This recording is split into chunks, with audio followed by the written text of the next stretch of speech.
Welcome back. If you've just joined us, you're watching the news at 10, broadcasting on Channels Television live from Lagos, Nigeria.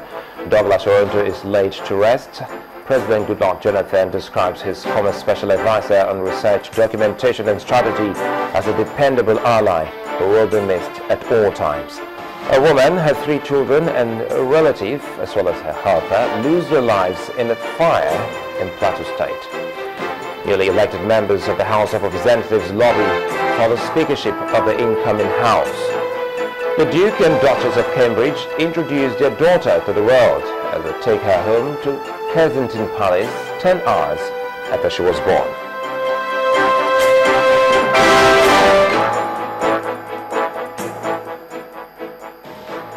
All our top stories can be found on our website, channelstv.com, and on youtube.com/channelsweb.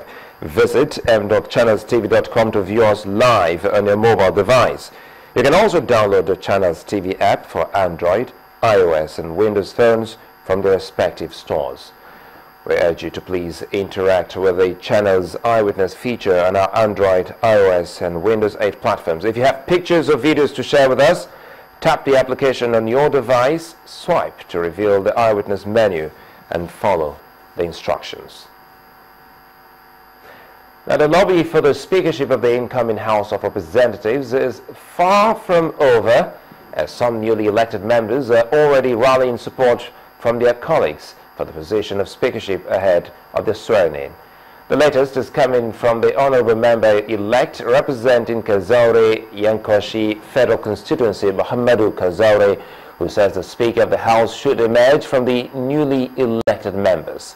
According to him, the newly elected members in the House are in the majority and can therefore produce the Speaker irrespective of any in-house rules that members have followed over the years. Since the conclusion of the presidential and National Assembly elections in March, the issue of who will emerge as the Senate President and Speaker of the House of Representatives has been in focus.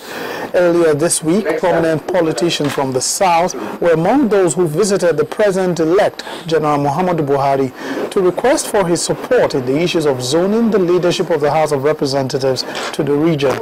We have heard you said we have no control over this, but the National Assembly will decide what they do. But a word from a father will make a whole lot of difference. We're not asking for anything. We're asking to be considered. It will gladden our hearts, Your Excellency, that if at all this exercise, somebody from a southern easterner is seen as Deputy Speaker or Speaker of the Federal House, it will further strengthen who we are in the South. Other party members from the North Central say they will, however, wait for the new government to be sworn in before they make their demands. We are coming back at the appropriate time with our demands and requests. Some newly elected members are also showing interest in becoming the Speaker of the 8th House of Representatives. They are banking on their numbers in the Green Chamber. We don't want all members to rule us. We need, as Nigeria needs change, Office of the President has been changed. Vice President has been changed. So we need the Office of the Senate to be, the Senate President to be changed, and the Speaker too. So why not among of us? Because among us we have a vibrant and very experienced members. That is why I say we're supposed to challenge them, and it's supposed to be among us. Because I'm sure I defeated a most senior ranking, one of the senior ranking member from 1999 to 2015. If the condition where I can defeat such person, why not I can be a speaker? This is the first time since 1999 that an opposition party is winning both the presidency and the majority in the National Assembly. How this success will be managed in the coming years is definitely a huge task for the party and its elected members.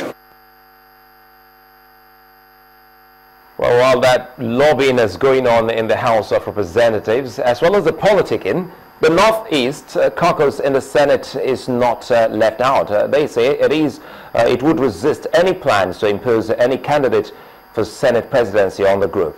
Briefing journalists in Abuja, the nation's federal capital territory, the leader of the group, Senator Danjuma Goje, asked Nigerians to disregard any purported endorsement of any senator from the Northeast for the office of the Senate President.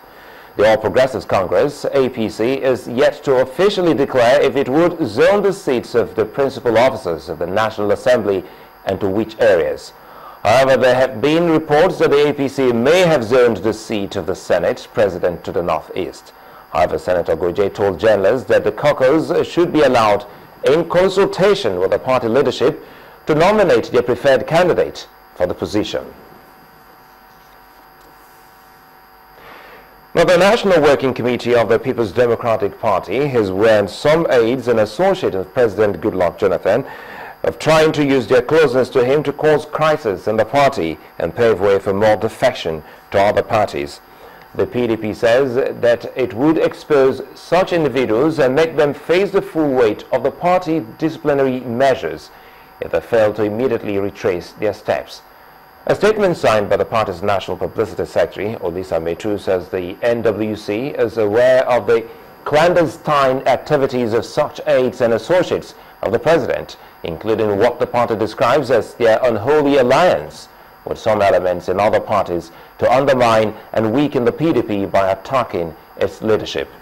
Part of the statement reads, quote, "The NWC is aware that these same individuals who mismanaged the presidential campaigns are now desperately seeking to cause crisis in the PDP with a view not only to divert attention from their misdeeds, but also to ensure that they remain politically relevant by hijacking the party structure for their selfish purposes." End of quote.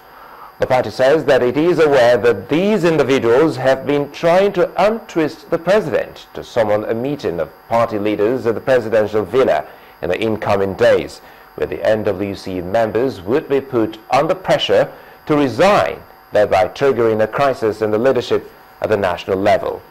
The NWC adds that it will no longer tolerate actions that tend to undermine discipline and the supremacy of the party and its constitution, as it will henceforth not hesitate to apply full disciplinary measures for infractions.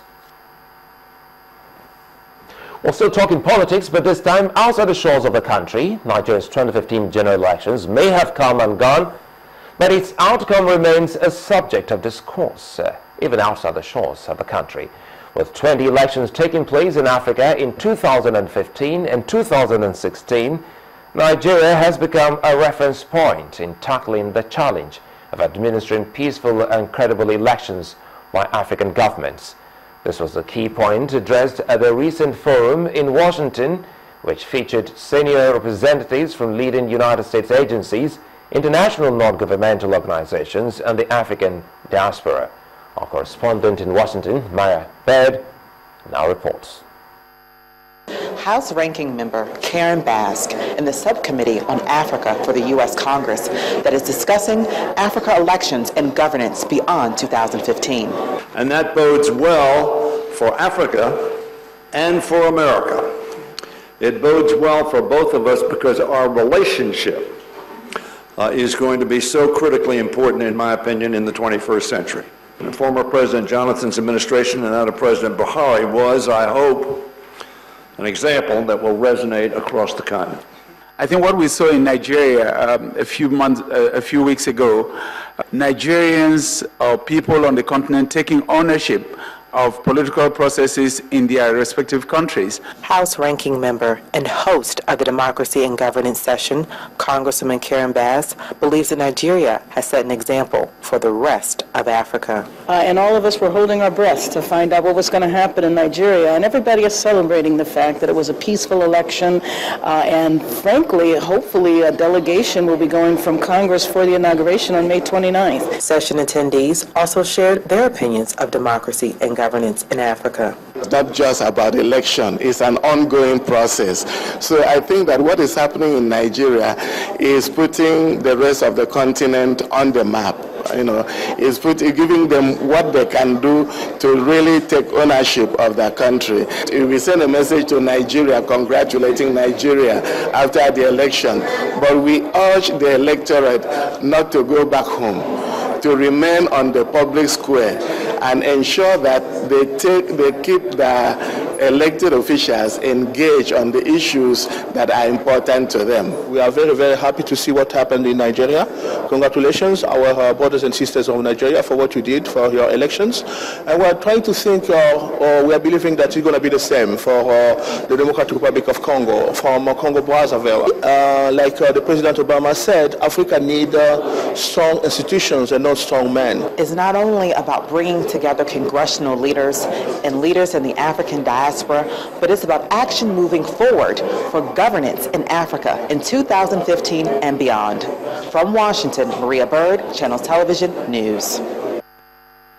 Well, to other news, the dispute between the people of Ekiadolo and the provost of the College of Education, Ekiadolo, renamed Tayo Akpata University of Education, seems to have turned into a never-ending story in the news. The protests by the community took an unusual dimension on Thursday, with the residents using traditional chants and rites to make their grievances known. The people called on the state government to accede to their request in order for normalcy to return to the institution as well as Ekiadolo community.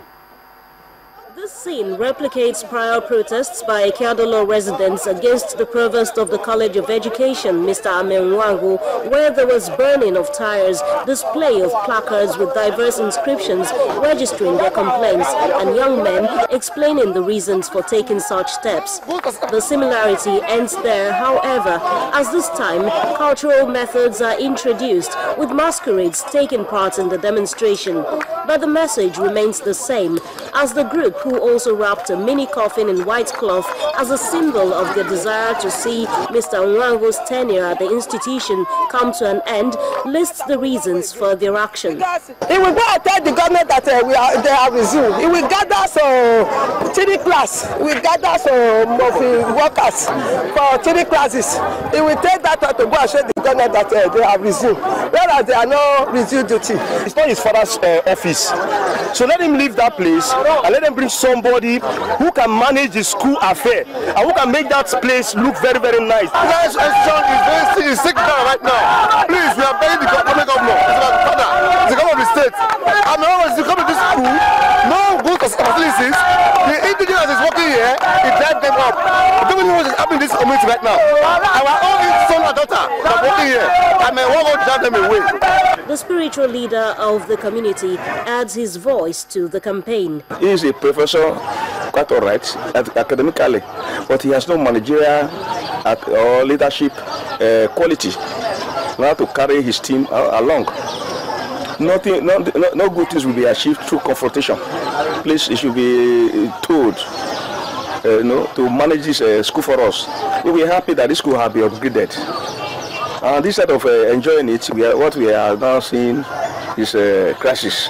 The people of Ekiadolo have once again spoken, although this time in heightened tones. What happens next is left to be seen. Jessica Olubisere, Channels Television News. Well, still ahead on the news at 10, a look at the activities of vigilantes in the fight against insurgency. Join us again.